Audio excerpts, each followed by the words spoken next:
سیگنال مهم مثل ای به توان آتی یو تی تبدیل لاپلاسش میشه این. از اون ور این سیگنال هم تبدیل لاپلاسش دوباره میشه این. یعنی توی تبدیل لاپلاس چیزی که اینو متمایز میکنه از تبدیل فوریه اینه که ما ناحیه همگرایی داریم.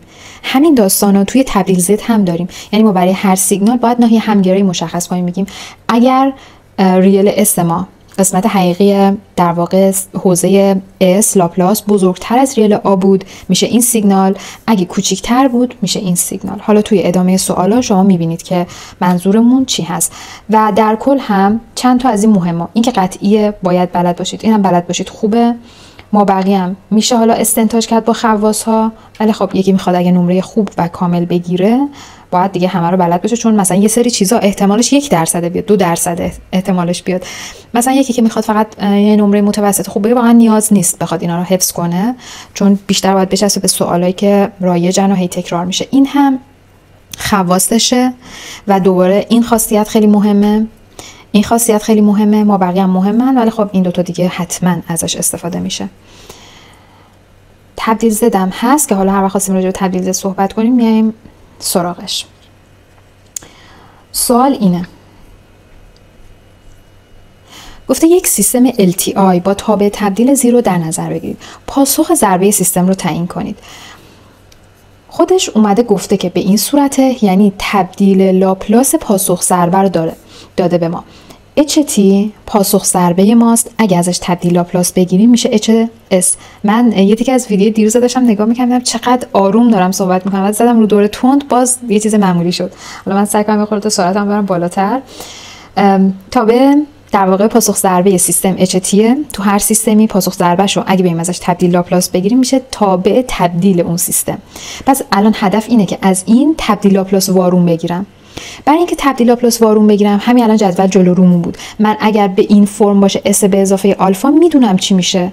میدونم که تو حوزه زمان میشه ای به توان منفی آلفا تی یو تی اگه سیگنال دست راستی باشه، و اگه دست چپی باشه یه منفی پشتش میگیره، اینم میشه یو منفی تی. ببخشید من این میکروفون رو درست کنم. بله میشه منفی تی. پس بنابراین من اگه اینو به این فرم بنویسم میتونم ببرمش تو حوزه زمان. برای اینکه اینو به این فرم بنویسم باید بیام تفکیک کسر کنم، یعنی اس به اضافه 4 مخرج رو حالا من دوباره بنویسم اس به اضافه 2 در اس به اضافه 3 باید بشن 2 تا کسر که یکیش مخرجش اس به اضافه 2 یکیش اس به اضافه 3. حالا اینجا یه آیه، اینجا هم یه بیه، ما میخوایم پیداشون کنیم. آ چی میشه؟ باید بیایم به جای اسمون اینور منفی 2 بذاریم. منفی 2 بذاریم صورت میشه 2، منفی 2 بذاریم میشه 1. اگر اس رو منفی 3 بذارم میشه 1، پایین اگه منفی 3 بذارم میشه منفی 1. حالا اینو من میتونم ببرم تو حوزه زمان. 2 تا آپشن دارم، کدومش رو بذارم؟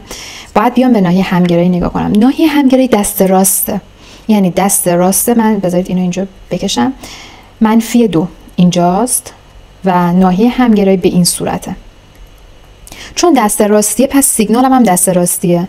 HT میشه 2 تا ای به توان منفی 2 تی ریشه مخرج، این برم میشه منفی ای به توان منفی 3 تی یو تی. اینو میتونم بذارم تو پرانتز که بر جفتشون یه دونه یو تی نوشته باشم به این صورت. پس پاسخ ضربه سیستم شد این. قسمت بعدی گفته معادله دیفرانسیل حاکم بر سیستم رو بنویسید. این هم محتمله، یعنی کلا سوالی که حل میکنم سوالای ترمای قبله و همشون خیلی محتملن. همین قضیه، همین سوال فکر کنم 2 بار یا 3 بار تکرار شده.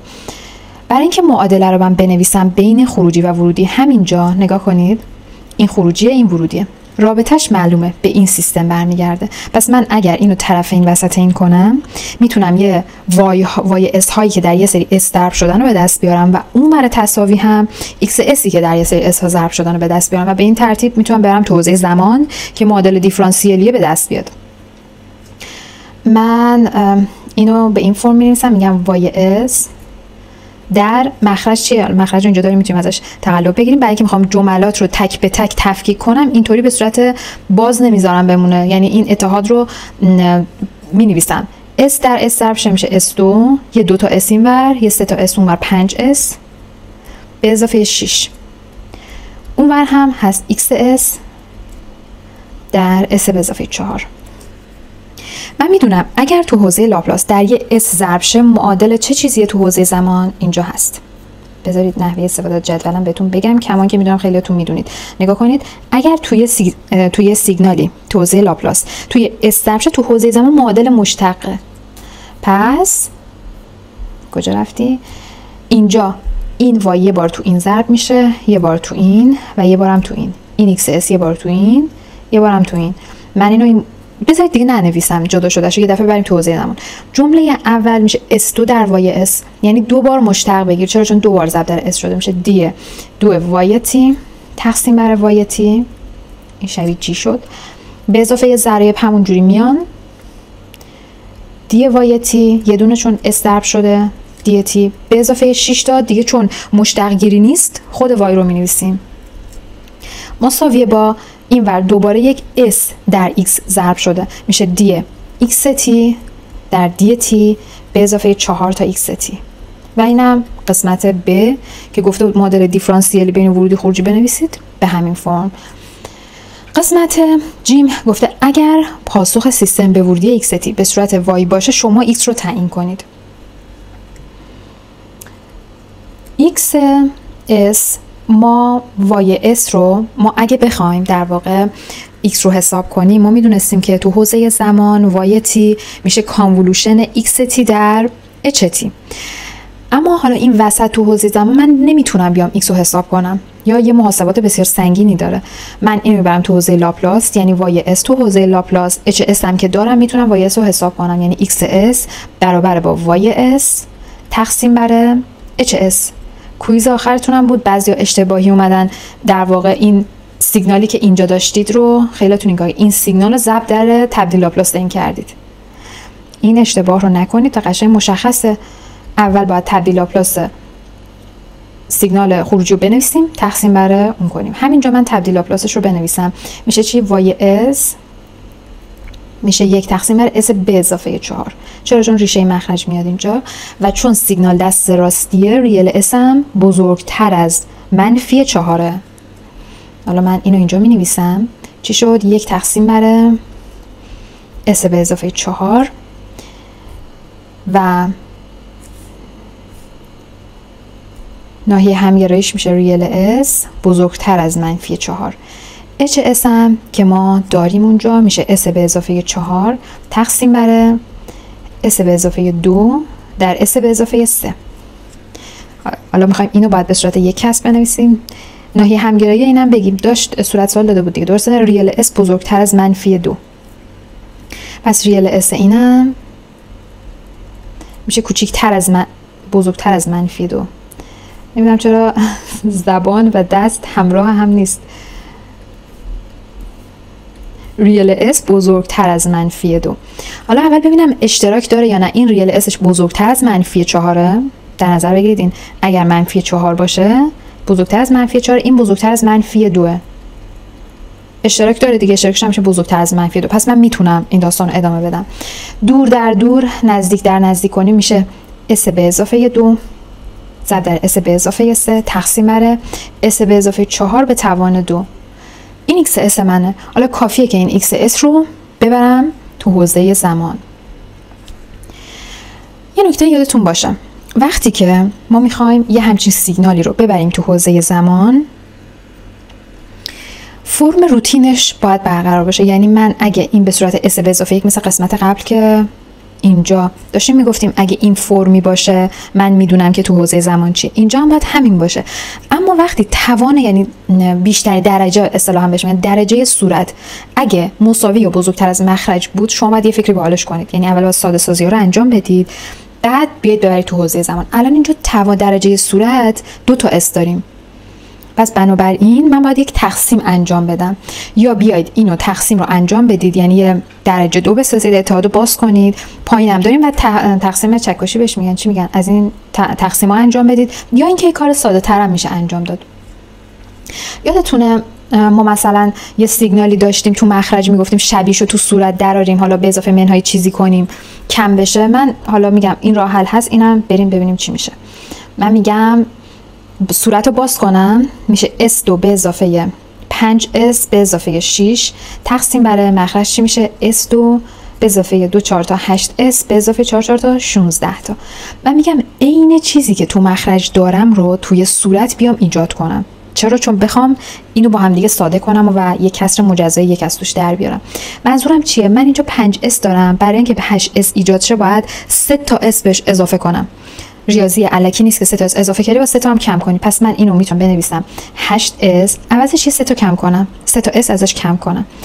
این 6 میخوام بشه 16 مثل مخرج بشه. یه 10 تا بهش اضافه میکنم بشه 16، یه 10 تا ازش کم میکنم. الان این قسمت شد دقیقاً اون چیزی که تو مخرجه. بس بنابراین من این مدلی می‌نویسم، میگم یک تفکیک کسر میکنم، یه بار با این قسمت، یه بارم با این قسمت منفی 3s به اضافه 10. یه یک میمونه، یه منفی فاکتور میگیرم میشه 3s به اضافه 10. مخرج رو دوباره میبندم s به اضافه 4 به توان 2. درست شد؟ این کار هم تقسیم هم میتونستید، یعنی همینجا میتونستید اینو باز کنید، تقسیم برای این انجام بدید و حالا این یک در واقع میشد این خارج قسمت و باقی مانده این میشد، میشه خارج قسمت به اضافه باقی مانده تقسیم برای اون چیزی که حالا اینجا داشتیم، تقسیمی که داشتیم انجام میدیم.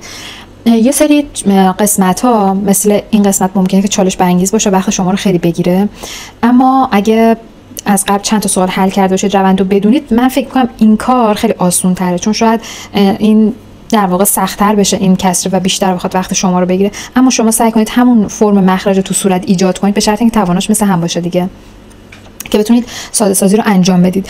حالا همینجا شما میتونید بیاید اینو تفکیک کسر کنید، بگید یه بار 3s تقسیم بر s به اضافه 4 به توان 2، یه بار 10 تقسیم بر s به اضافه 4 به توان 2. میدونید اگر s تو حوزه در واقع لاپلاس ضرب بشه تو حوزه زمان چه اتفاقی میفته؟ باید مشتق بگیریم. حالا اگر نخوام خودم رو درگیر مشتق گرفتن کنم، باید چیکار کنم؟ اگه یادتون باشه تو تفکیک کسر ما همچین کسرایی رو میتونستیم این مدلی بنویسیم، بگیم که این کسر معادل با اینکه s به اضافه 4 بشه، این هم بشه s به اضافه 4 به توان 2.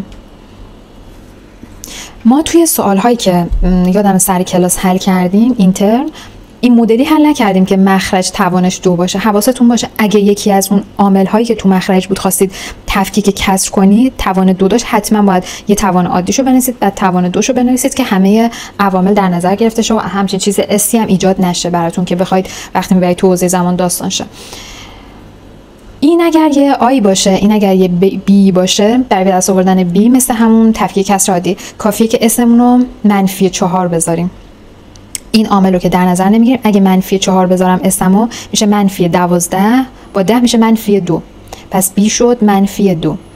آ چی میشه؟ آ رو میتونیم دیگه نمیتونیم منفی 4 بذاریم. چرا؟ چون ما میایم این عاملی که تو مخرج هست و ضرب در طرفین میکنیم، میگیم که اینا با هم ساده میشه و وقتی که همچین عاملی نباشه من میتونم بگم که وقتی به جاش ریشه‌شو بذارم 0 میشه.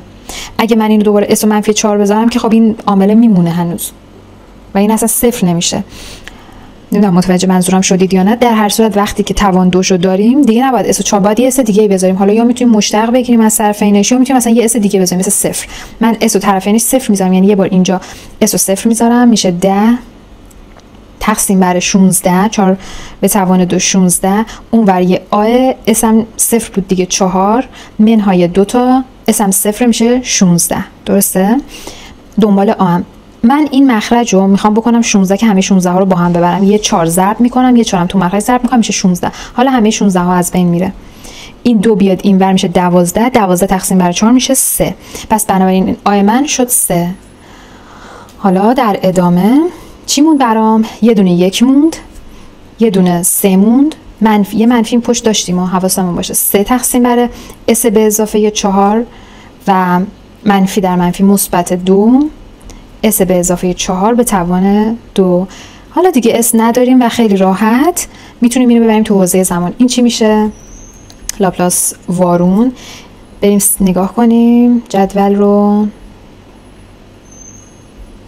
اینجا وقتی که یکه یعنی توی حوزه زمان یک ضربه بوده، وقتی که همچین فرمیه یعنی این مدلی بوده، و وقتی که به توان 2 میرسه شما اینجا به جای فاکتوریل به جای n 2 بذارید، 2 فاکتوریل به جای انمون باید 1 بذاریم. به جای ان اگر 1 بذارید مخرج توان 2 میگیره، صورت میشه 1 و اینجا هم که تیش 1 میشه. در واقع میدونید چیکار داره میکنه؟ داره میگه که اگه تو حوزه زمان ضرب در تی بشه اونور مشتق بگیریم، چون فرمش این مدلیه، نگاه کنید اینجا دارم میگم تو حوزه زمان اگر ضرب در تی کنیم اونور مشتق گرفته میشه و چون فرم کسر این مدلیه اس دیگه، چرا ایکس نوشتم، اس منهای آلفا ازش مشتق بگیر، مشتق صورت در مخرج منهای مشتق مخرج در صورت، مخرج به توان 2 دقیقاً میشه همچین چیزی. یعنی لازم هم اگه شما اونور خاصیت رو میدونی لازم نیست اینو حفظ کنی، چون میتونی همونجا استنباط کنی و به دست بیارید، ولی چون خیلی آسون از بالایی میشه نتیجه گرفت بهتر که به خاطر بسپارید. بنابراین بعد از این مسیر طولانی HT بود یا XT بود، XT میشه دلتا تی منهای 3 تا ای به توان منفی 4 تی یو تی به اضافه 2 تا چون مخرج توان 2 داره میشه تی ای به توان منفی 4 تی یو تی. این 4ش هم یکم درست تر کنم. به این فرم چرا اومدم در واقع دست راستی نوشتم؟ چون از قبل تعیین کردیم دیگه، گفتیم که اینجا نگاه کنید ریل اس شده بود منفی 4 بزرگتر از منفی 4، اینجا هم بزرگتر از منفی 2، پس در نهایت سیگنال دست راستی بود. اینجا هم من دست راستش رو نوشتم که ریلش هم چون ریشه مخرج 4 بود میشه ریل اس بزرگتر از منفی 4 و جواب نهایی به این صورته. بریم ببینیم سوال دارید یا نه. بله کاملا درسته. چرا من پاک میکنم این اتفاق میفته؟ مرسی که حواستون هست، من امید باشه بابا نخواستیم. میشه اینم که ول کنید خطی شد. پس بنابراین اینم توان 2 داره. گفته پاسخ سیستم به این ورودی تعیین کنید. پاسخ سیستم رو به این ورودی تعیین کنید. در واقع وای اس رو میخواد. وای اس میشه HS در XS.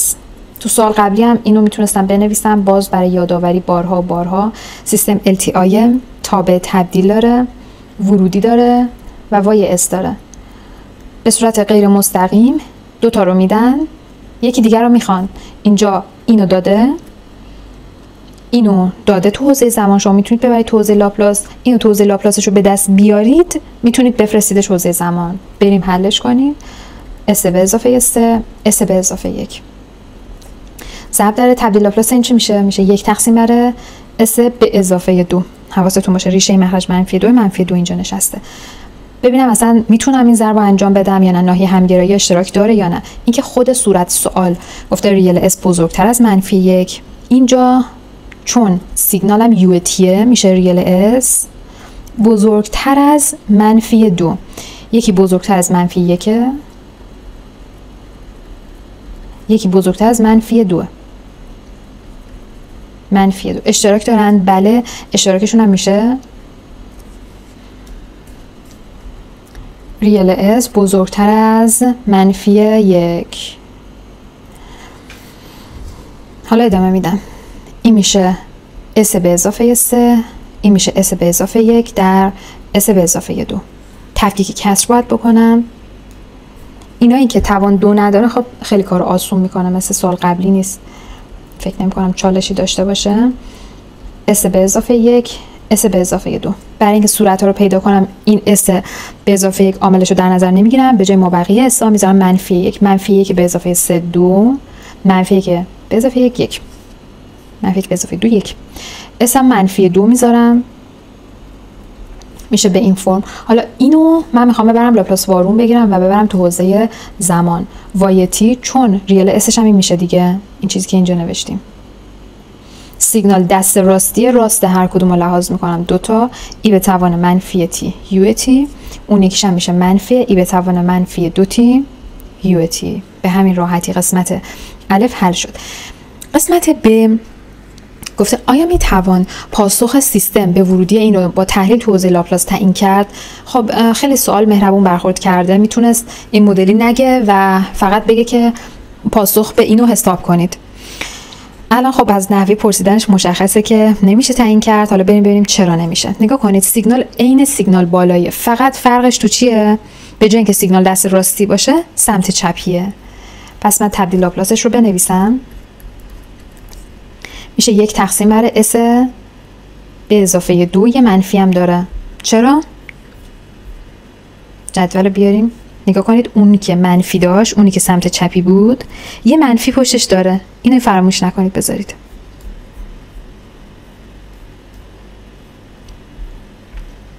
به این فرم اینجا ریلش کوچیکتر از منفی 2 میشه، یعنی به این صورت.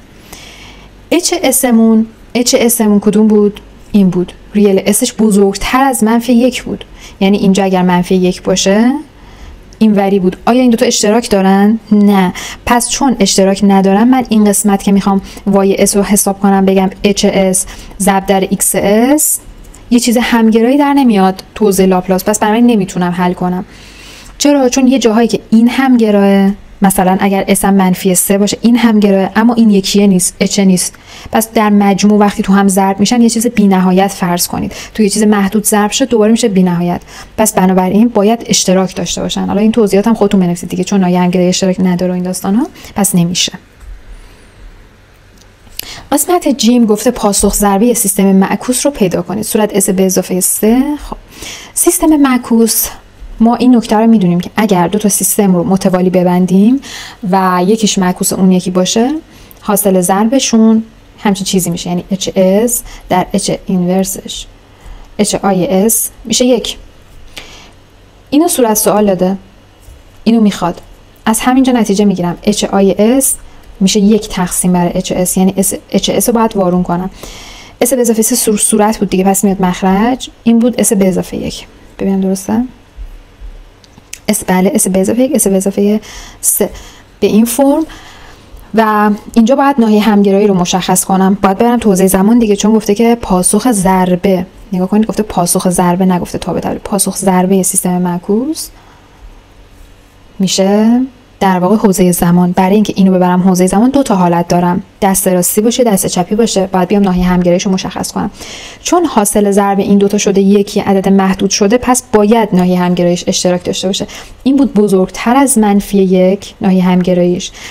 من گفتم هر وقت تو تبدیل لاپلاس کسر داشتید، ریشه مخرج قطب رو به عنوان در واقع نقطه مد نظر در نظر بگیرید. مثلا اینجا منفی 3 میشه اینجا. بعد بگید خب باید سمت راست منفی 3 باشه یا سمت چپ منفی 3، چون این منفی 3 که قطب منه باعث میشه که اگه به جای استون منفی 3 بذارید، کل کسر میره به سمت بی‌نهایت، میره به سمت واگرایی، یعنی نقطه مرزی منفی 3. حالا باید بگید سمت راستش میشه یا سمت چپش میشه. برای اینکه با این اشتراک داشته باشه باید سمت راستش باشه. حالا توی این سوال آسون بود، شما باید همیشه اینو در نظر بگیرید.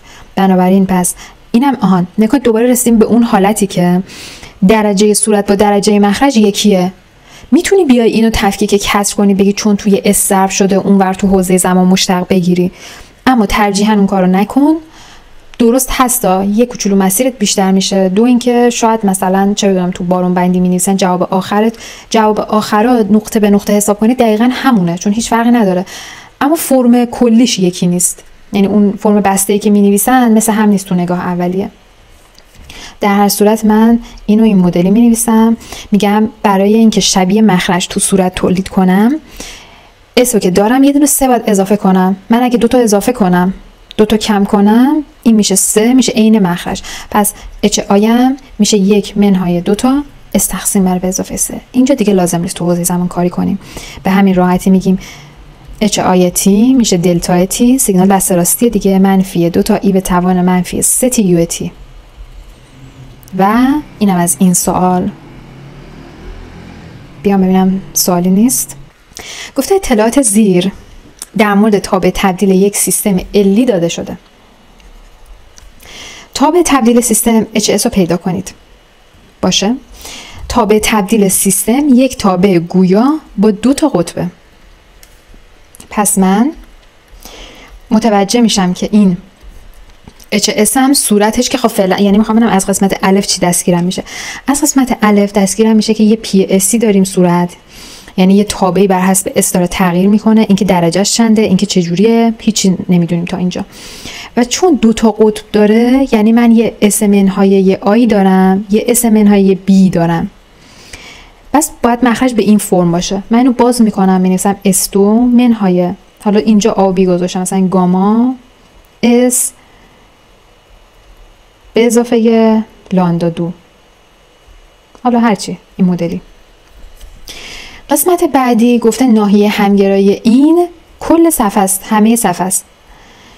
یعنی چی؟ یعنی میگه اگر من این HS همو ضرب در این کنم، یعنی این S2 به اضافه S به اضافه 2 رو ضرب در این سیگنالی که حد زدم به این فرم بکنم،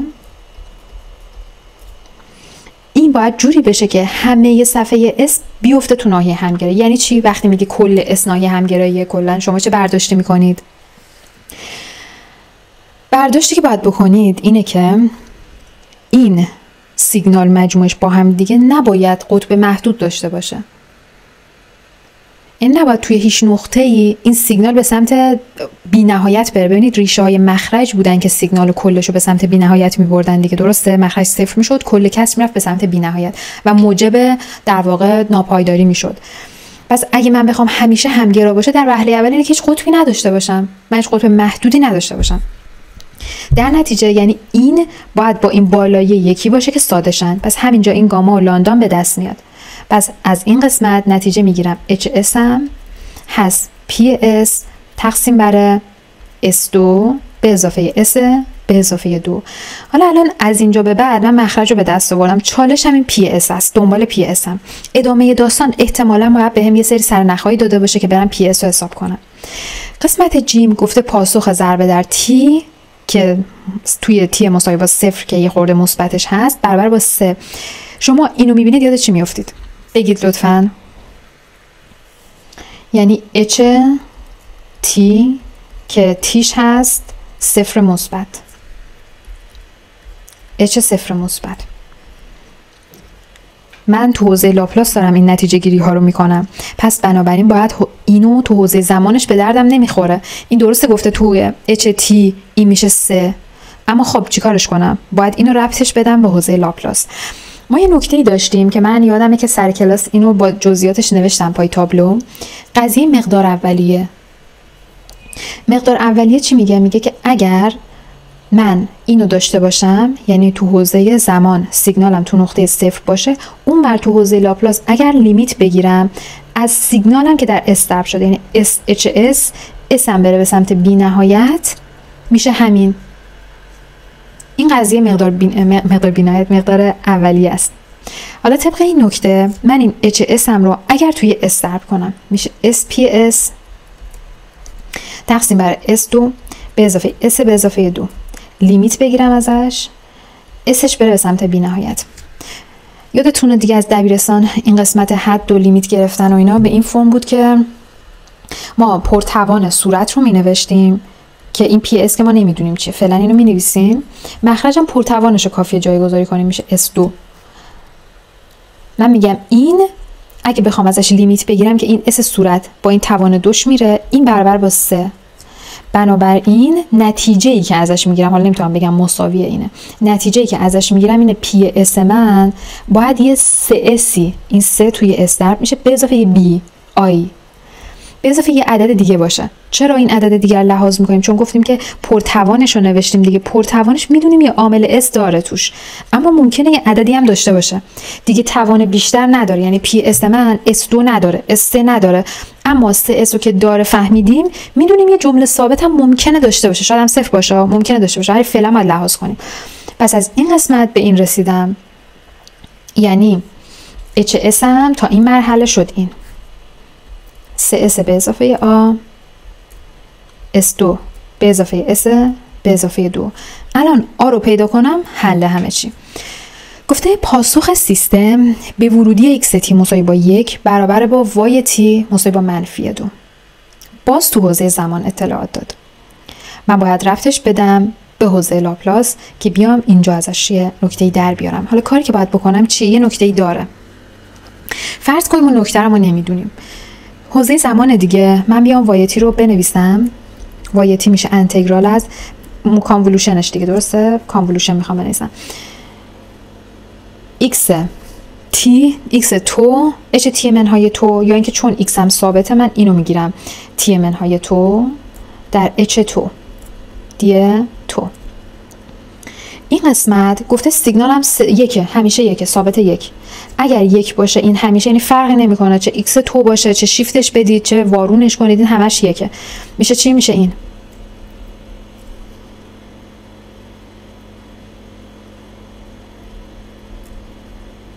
دی تو. این چیه؟ اگه شما رابطه اصلی تبدیل لاپلاس رو بدونید، یعنی تبدیل لاپلاس h چی میشه؟ اون اصلی اولیه رو میگم، میشه انتگرال از منفی بی نهایت تا مثبت بی نهایت h t ای به توان منفی s t d t. این رابطه تبدیل لاپلاس بود دیگه. حالا اینجا به جای t شده تو، مهم نیست. اگه s م رو صفر بذارم میشه این پایینیه. پس اگر x من یک باشه، خروجی من برابر با، حالا چون یک شده اینجا دیگه، فرض کنید حالا یک نمیشد، یه عدد ثابت دیگه ای میشد. با فرض ثابت بودن این مقدار میتونم بگم میشه h صفر. h صفر این داره h صفر رو به من نشون میده. حالا از این نکته استفاده میکنم. یه نکته دیگه هم داشتیم ما که میگفتیم اگر ورودی به این فرم باشه، ای به توان آتی باشه، اگه بره توی سیستم LTI، خروجی هم میشه h آلفا ای به آلفا تی به این فرم. این نکته رو ما داریم میگیم اگه سیستم LTI باشه، ورودی به این فرم باشه، خروجی به این فرمه. حالا وقتی که این همیشه یکه، وقتی که آلفا چی باشه؟ آلفا صفر باشه. اگه صفر باشه میشه همیشه یک. پس اینجا میشه چی؟ میشه h صفر در یه چیزی که خب اون همیشه یک بود دیگه. پس اینی که گفته که ورودی به یک شده منفی دو، یعنی این منفی دوه، h صفر منفی دوه. حالا میتونم اینجا به جای اسم منفی دو یا دو منفی دو، اینجا نوشتم مثبت دو منفی دو، اینجا کافیه که به جای اسم بذارم صفر. میشه آ تقسیم بر دو مساوی با منفی دو، چون h صفر برابر با منفی دو بود دیگه. اینم که اسش رو صفر گذاشتم میپره اسا میشه. پس آ میشه چی؟ منفی 4. به همین راحتی. و این قسمت HS کلی هم اگه بخوایم بنویسیم، شما باید اینو تحویل بدید دیگه، اینو حتما بنویسید. S2 به اضافه S به اضافه 2 که مخرج بود، صورت هم شد چی؟ 3S بود، 3S منهای 4. بله 3S منهای 4. اینم از این HS رو از ما میخواست. از اول گفت تابع تبدیل رو پیدا کنید، اینم از تابع تبدیل. ممکن بود که بگه پاسخ ضربه رو حساب کنید، یه استپ بیشتر میشد، شما بعد از این تبدیل لاپلاس وارون میگرفتید و تو حوزه زمانش رو بهش میرسیدید. همین. ببینیم سوال دارید یا نه؟ آماده اید بریم برای حلش؟ گفته که تبدیل لاپلاس این سیگنال رو به دست بیارید. از 2 تا جمله تشکیل شده. وقتی که میگه به دست بیارید، منظورش این نیست که شما بیاید یک کار اینجا بنویسید S به اضافه 1. باید برید حساب کنید. میایم اول اینو حساب میکنم. منفی تی یو تی تبدیل لاپلاسش میشه چی؟ رابطه اصلی تبدیل لاپلاس. انتگرال از منفی بی نهایت تا مثبت بی نهایت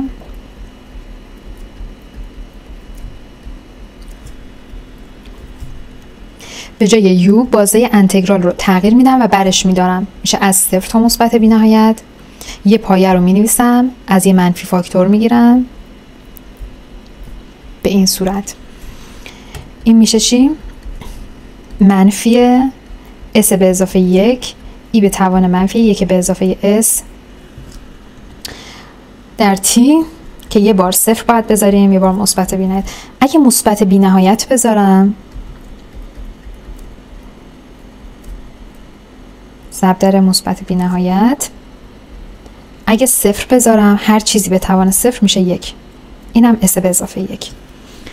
این قسمت چالش برانگیزه و سر کلاس یادمه که بارها به این نکته اشاره کردم که وقتی که یعنی ما اینجا همچین فرمی داریم، نمیتونیم اینو 0 بذاریم، به شرطی که بیایم بگیم آقا اگه S این مدلی باشه من میتونم جاش 0 بذارم. چه شرطی؟ شرط اینه که این باید نزولی باشه دیگه، این سیگنال کلا باید نزولی باشه که ما بتونیم بگیم آقا وقتی به سمت بی نهایت میریم میشه 0. بنابراین من میگم این منفی که پشتش اس به اضافه 1 اگر مثبت باشه من اینو میتونم جاش 0 بذارم. بعد تازه قسمت موهومیش عدد مختلط اس دیگه، موهومیش مهم نیست چون متناوبه و اصلا باش کار نداریم. من میگم 1 به اضافه ریل اس، 1 که خودش دیگه ریل دیگه، باید بزرگتر از 0 باشه، یعنی مثبت باشه که توی منفی ضرب شد مجموعاً بشه منفی. پس ریل اس بزرگتر از منفی 1. اگه این شرط باشه من جا این 0 میذارم. یه منفی این پشت داشتیم که توی این منفی ضرب شه میشه مثبت. پس جمله اول من شد این، با در واقع شما اینو با اینو می‌نویسید به عنوان بخش اول. خب بخش دوم کوسینوس داره. چیکار کنیم برای کوسینوسش؟ چند تا کار مختلف میتونید انجام بدید. چون یه بار اومدید اینو حساب کردید، میتونید کوسینوس رو باز کنید و به این فرم بنویسید. بگید ای به توان چی بود؟ منفی 2t. ای به توان منفی 2t کوسینوسش چی بود؟ کوسینوس 3t. بگم ای به توان j 3t دوم در UT به اضافه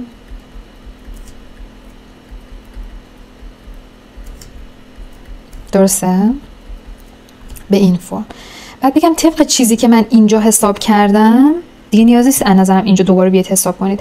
میگید ای به توان منفی 2t UT تبدیل لاپلاسش میشه 1 تقسیم بر اس به اضافه 2. ریل اسش هم بزرگتر از 0.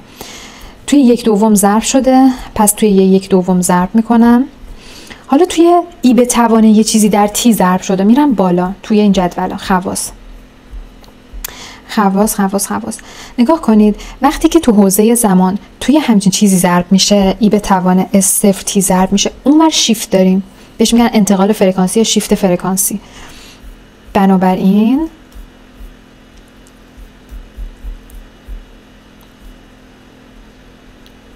چون تو همچین چیزی ضرب شده، اینجا اسمو میتونم بردارم، میگم 1 دوم ای به توان منفی 2t UT در یه ای به توان j 3t ضرب شده. پس اس رو برمیدارم، اینجا چی می‌نویسم؟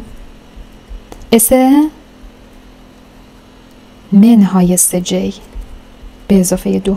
درست شد؟ یعنی اس رو به اندازه 3j، اینو کلش رو گذاشته بود s0 دیگه، به اندازه s0 قرینش اینجا ما شیفت داریم. همین داستان رو برای این جمله هم داریم، یعنی این میشه 1 دوم ای به توان منفی 2t UT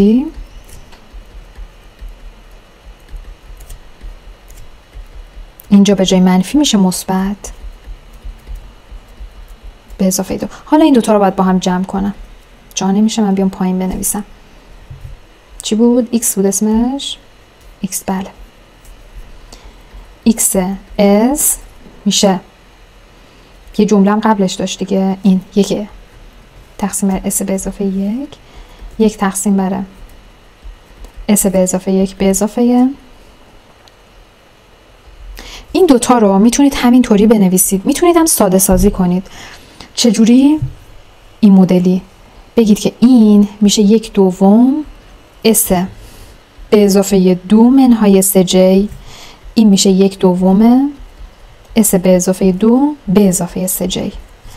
بعد بگید که مخرج مشترک بگیرید، تو هم ضرب بشن اتحاد دیگه، میشه s به اضافه 2 به توان 2 به اضافه دومی به توان 2. 3j به توان 2 میشه چی؟ میشه منفی 9، یه منفی هم از قبلش میشه به اضافه 9. صورتش چی میشه؟ این دوتا رو باید با هم دیگه جمع کنیم، میشه s به اضافه 2. s به اضافه 2 چرا؟ توضیح بدم لازمه. نگاه کنید این 1 دوم یه بار تو این دوتا رو کنار هم در نظر بگیرید. میخوام مخرج مشترک بگیرم، صورت مخرج اینو انگار ضرب در مخرج این کردم. 1 دوم s به اضافه 2 منهای 3j با این مثبت 3j میره، یه دونه 1 دوم s به اضافه 2 میمونه، یه دونه 1 دوم s به اضافه 2 یکی دیگه که مجموعش با هم دیگه میشه یه دونه s به اضافه 1 دوم. و برای ناحیه همگرایی هم ریشه مخرج رو در نظر میگیریم. الان ریشه این مخرج چیه؟ عدد مختلطه، اینجا خب واضح تره، میشه s مساوی با منفی 2، یعنی تو این قسمت منفی 2. 3j برو بالا، 3j بیا پایین اینجا، قطبا شدن این مدلی. وقتی قطبا این مدلی ان، ناحیه همگری باید بگیم یا دست راستشن یا سمت چپشن. باید اطلاعات بگیریم، چون یو تی داشت پس میشه سمت راستش. اینجا ریل اس بزرگتر از -2، واسه اینجا شد ریل اس بزرگتر از -1، پس اشتراکش میشه ریل اس بزرگتر از -1 به این صورت. درسته؟ حالا این بالا رو ببینید. این بود؟ نه، این قسمت. یکی شاید اینو حفظ باشه، بگه آقا من میدونم کوسینوس آتی یو تی میشه این، و بیاد چون اون اینطوری بود دیگه، ای به توان -2t در کوسینوس 3t ضرب شده بود. درسته؟ و بیاد بگه که من این کوسینوس رو لحاظ میکنم، بعد میام میگم ضرب در یه ای شده، از این خاصیت استفاده میکنم. از این چی میشه؟ من اینجا اگه بخوام اینو بنویسم میشه، بیایم پایین بنویسم، اس اینجا -2 میشه اس به اضافه 2. اینجا چیه؟ اس رو بر میداریم، به جاش اس به اضافه 2 میذاریم، به توان 2 به اضافه آش هم 3 کوسینوس 3t بود دیگه، پس به جاش 3 میذاریم که میشه 9. اینو نگاه کنید، این دقیقاً همون چیزیه که ما به دست آوردیم. اگه شما حالا اطلاعات بیشتری رو به خاطر بسپارید، حداقلش اینه که میتونید جوابتون رو چک کنید، ببینید درست نوشتید یا نه. نگاه کنید، این همون چیزیه که اون بالا نوشتم، پس بنابراین درسته. اینم همینطور، از هر کدومش میتونید استفاده کنید و در نهایت شما این خط اینجا نوشتم رو به عنوان پاسخ قسمت الف مینویسید. بریم برای قسمت ب. گفته عکس تبدیل این چیزی که اینجا میبینید رو باید تعیین کنیم.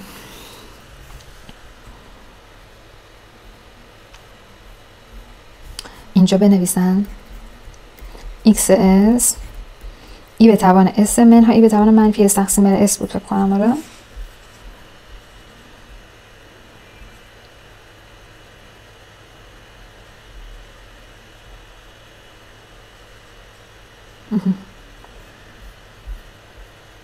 بله. من باید ببینم اینو من میخوام به حوزه زمان برگردونم چجوری میشه. اول اینکه من یک اسمو میدونم چی میشه. من ببخشید اینو انقدر بالا پایین میکنم چون که ببینم این با انگوش میاد اینجا. اینو ببینید، اینو اگر قلمم کش، من میدونم اگر یو تی باشه میشه یک اسم، این هم میشه یک اسم. کدومشه حالا بستگی به ناحیه همگرایی داره. پس من میدونم یک اسم. ببینید ترم پیش اگه یکی میومد فقط اینو حفظ میکرد اینو دیگه نمیتونست. البته چرا میتونست؟ میدونید چه جوری میتونست؟ بیاد بگه من اگه آمو 0 بذارم میشه این کار میتونست بکنم. ولی خب میگم هرچی بیشتر بدونید این رابطه ها رو، خیلی راحت تر میتونید از پس سوال بر بیایید. شاید تو نگاه اول کسی به ذهنش نرسه که من اون آ رو 0 بذارم. در هر صورت پس من فهمیدم که اینجوریه. از اون ورم جمله بعدیش ضرب در چی شده بود؟ ضرب در همچین چیزی. این دوباره ما با شیفت فرکانسی سر کار داریم. نه، توی حوزه لاپلاس در ای ضرب شد، یعنی با شیفت زمانی سر کار داریم. حالا بریم سراغش. سوالمون سوال اینو میخوام حساب کنم. یه همچین چیزیه که توی اس ضرب شده، یک اسمیه که توی همچین چیزی ضرب شده. سمت مثبت بگیرم یا سمت منفی؟ اینجا چالشه. اول اینکه من بیام قطب رو مشخص کنم، بعد بگم سمت راستشه یا سمت چپشه. تو نگاه اول شاید خیلی بیان این اشتباه کنن و بگن که ریشه مخرج 0، پس یا سمت راستشه یا سمت چپشه. اما نکته جالب اینجاست که 0 قطب این سیگنال نیست. چرا؟ شما 0 بذار میشه ای به توان 0 منهای ای به توان 0 تقسیم بر 0. صورت 1 منهای 1 میشه 0 تقسیم بر 0. 0 0 ابهام. یادتون هست از اون قضیه همون حد و ابهام و اینجور چیزا. این نمیره به سمت بی‌نهایت. قطب تعریفش از اول این بود. عواملی که باعث بشن سیگنالمون به سمت بی‌نهایت بره میشه قطب.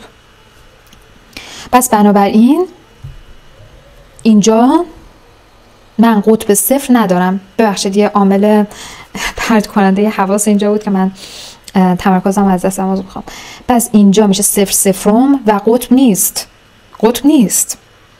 در نتیجه چون قطبی ندارم، چون چیزی نیستش که قطب محدودی ندارم، چون شاید اینو به سمت بی‌نهایت میل بدید، میشه ای به توان بی‌نهایت منهای ای به توان منفی بی‌نهایت که میشه 0 تقسیم بر بی‌نهایت.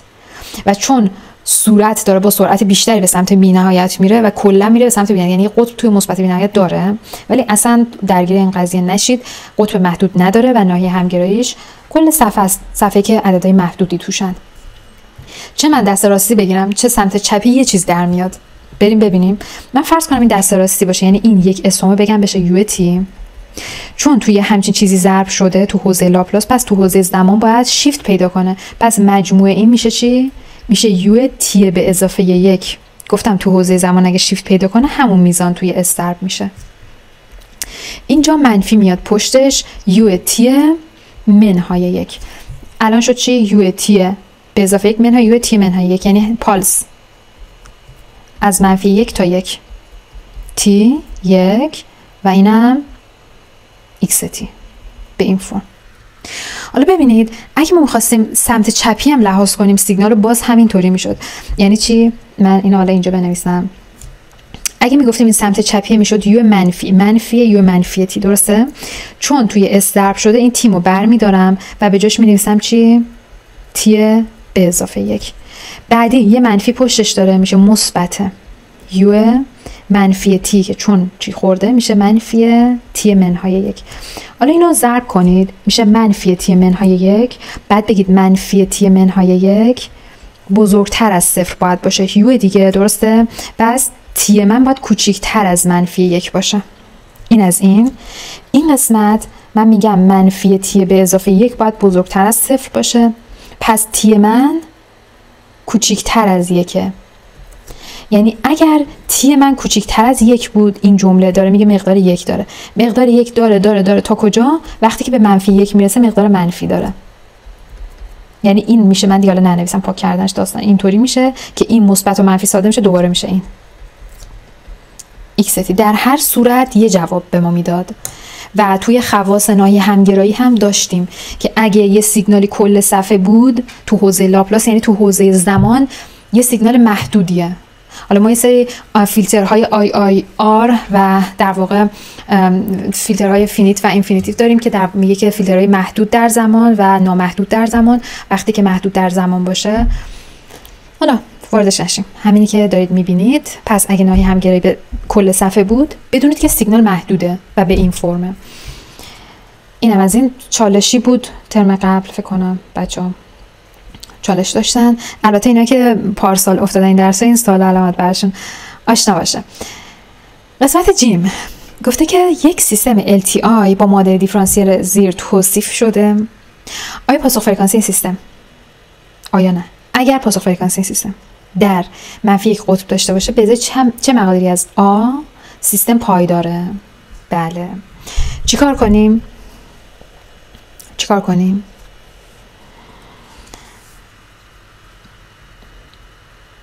وقتی که نمیخواید نظر بدید، وقتی که میگه سیستم پایداره یا نه، از کجا میتونیم بفهمیم یه سیستم پایداره یا نه؟ اول اینو به من بگید.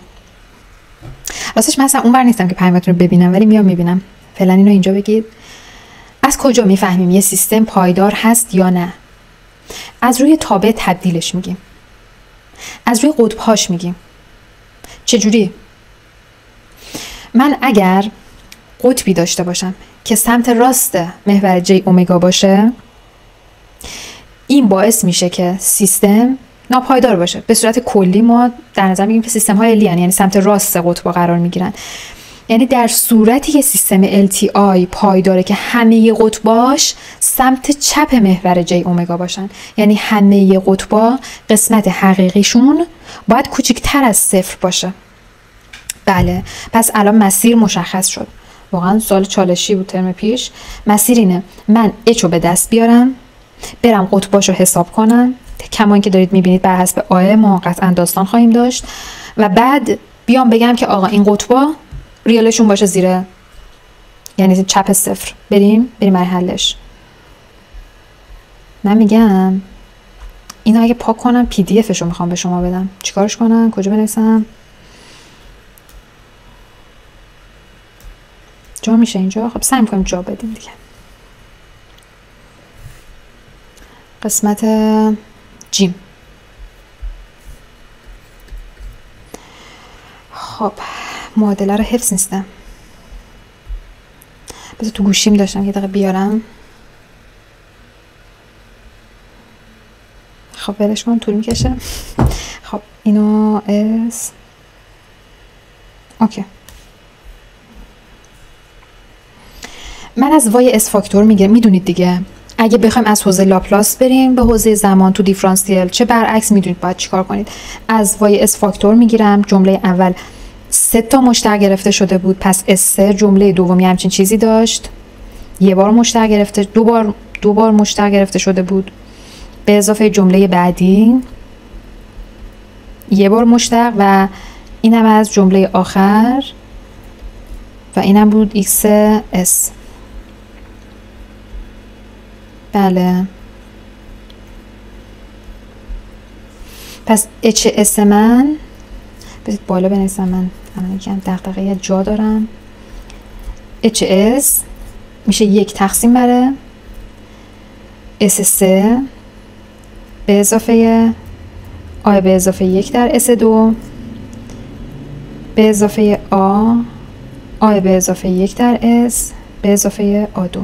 این شد اچ اس من. درسته؟ خب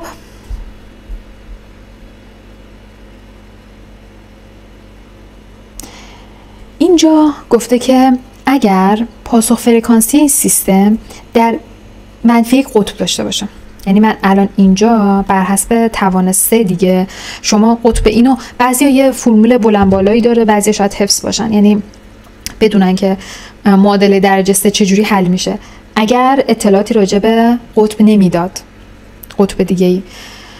اما اینجا ما میدونیم که توی اس مساویه با، یعنی گفته توی من خیلی جا داریم، من اینقدر بزرگم کشیدم، توی منفی 1 بود. توی منفی 1 ما یه قطب داریم. یعنی چی یه قطب توی منفی 1 داشته باشیم؟ یعنی که یه دونه عامل اس مساویه با به اضافه 1 باید به اضافه 1 بذارم که ریشش بشه منفی 1 دیگه. این عامل تو این هست، اینو باید در واقع باز کنم، اینو باید حساب کنم. چجوری باید حساب کنم؟ تقسیم. البته یه نکته‌ای هم داره، اونطوری هم میتونید حساب کنید که آخرش بهتون میگم، ولی فرض کنید که اون کارو نمیخوایم انجام بدیم. بیاید تقسیم کنید، یعنی این عامل رو تقسیم بر این کنید، این به دست بیاد. اس به توان 3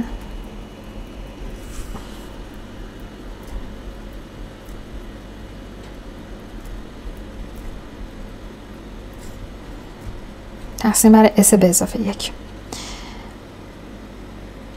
اینو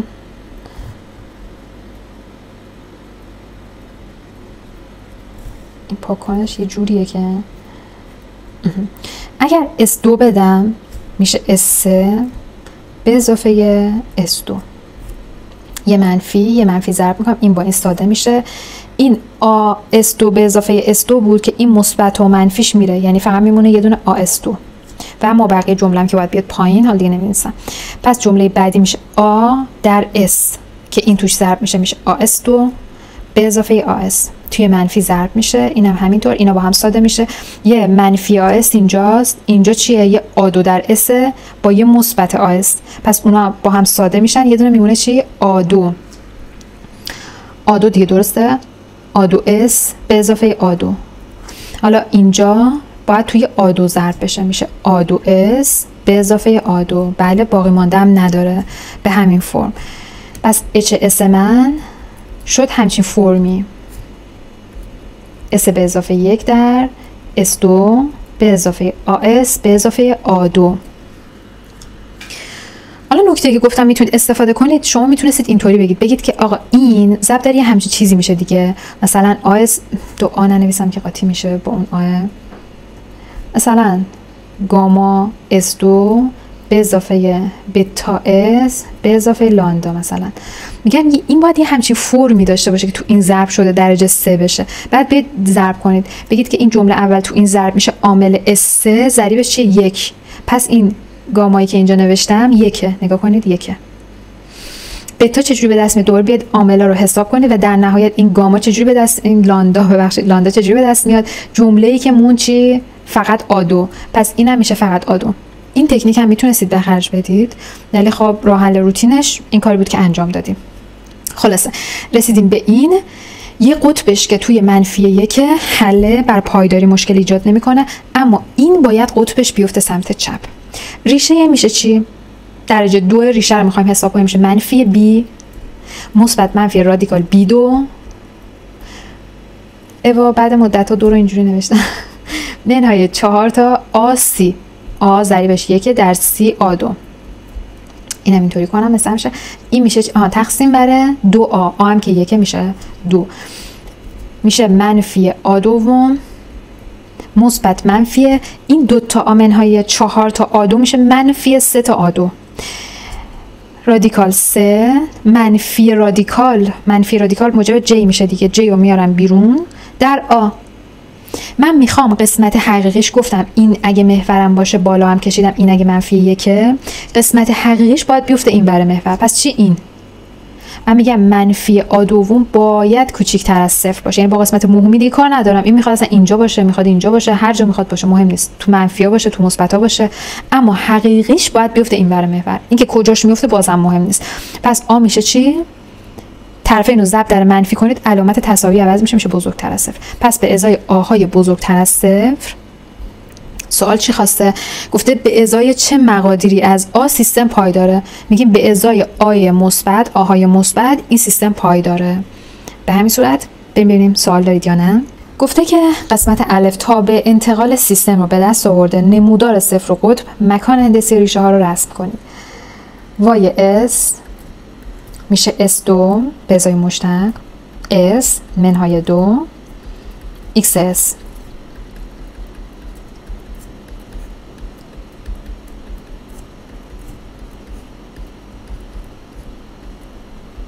دو تا عدد ضربشون 2 جمعشون -1 -2 -1 خود -2 1 دیگه، این منفی باشه این مثبت، چون ضربشون باید بشه منفی. به این صورت تفکیک کسر. برای اینکه صورت این کسر رو حساب کنم به جای اسم 2 میذارم، 2 بذارم میشه 1 اسم، این عامل رو در نظر نمیگیرم میشه 1 اسم، -1 میذارم میشه -1 سوم. حالا گفته که به ازای این مقادیر مختلف بیاید پاسخ ضربه رو حساب کنید. آها این صفر قطبش رو نکشیدم، عذر میخوام. صفرش کجاست؟ اول قطبش کجاست؟ -1 اینجا و مثبت 2 اینجا. آنلاین یه در واقع چیزی که داره، تو مثلا 2 ساعت پشت هم باید حرف بزنی، هیچ وقفه‌ای نیست و واقعا یکم سخته برای مدرس. الان دیگه انرژیم خیلی اومد پایین، سعی میکنم که حالا با انرژی بیشتر ادامه بدیم. پس قطب‌ها شدن این دوتا و من میدونم که ناحیه همگرایی 3 تا حالت داره، یا اینوره یا این وسطه یا اینوره. حالا به دست میارم. الان میخوام صفرها هم لحاظ کنم. حالا طبق پاسخنامه‌ای که استادا در نظر گرفته بودن من دیدم که فقط همینو لحاظ کردن، اما باید یه چیزی رو در نظر بگیریم که تعداد صفر با تعداد قطب توی همچین سیستم هایی برابره. اگه شما 2 تا قطب داری 2 تا صفر هم داری، 2 تا صفر دیگه کجاست؟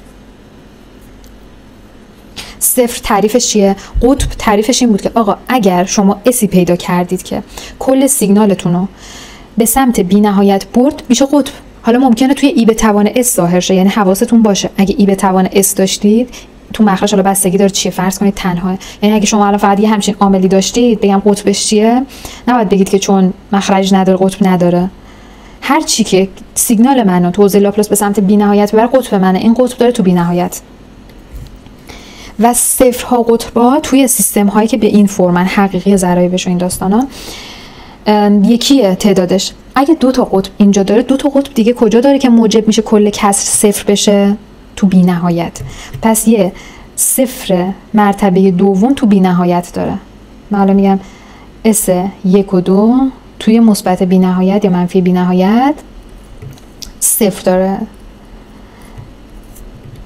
صفر اینن، قطبا هم اینا هن. ولی دیدم پاسخنامه رو دیدم اصلا به این چیز اشاره نکرده بودن. و اینم از این.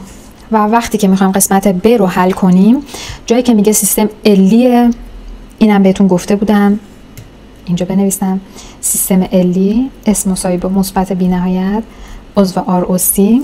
پس من اگه میخوام سیگنالم رو برگردونم، هر دو تا عامل هم این دست راستی هن.